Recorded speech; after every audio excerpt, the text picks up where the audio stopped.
What's up guys, Luis here, the Brazilian investor, and today I'm going to be showing you guys TTCF earnings because it's one of the stocks that I am buying heavily since the beginning of 2021.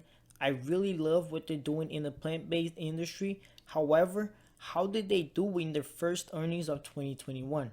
Sam Galletti, president and CEO of Tattoo Chef, states that they are executing on their growth strategy to increase distribution, expand, and diversify their products. TTCF is in the business supporting strong long-term growth, especially with their new acquisition in Mexico that I talked about on my last video. Their revenue increased by $19 million from 32 to 52 million, up 59% compared to the last year.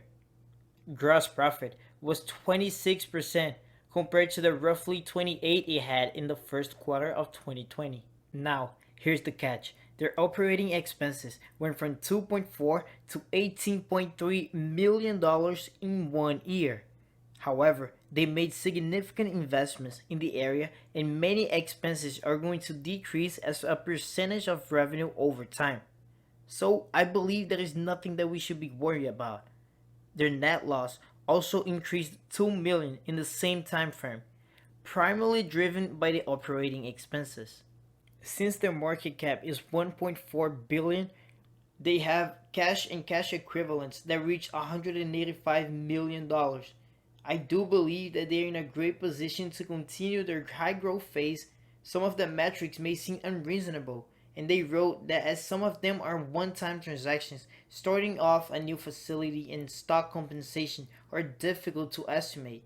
Many of them change a lot between periods, and they could have significant impact in the future financial results.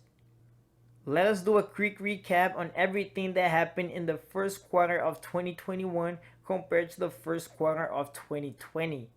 Revenue increased 59% and branded product revenue had an increase of 105%, a record for the company. Gross profit had the 2% decrease we talked about, and net loss had an increase of 2 million.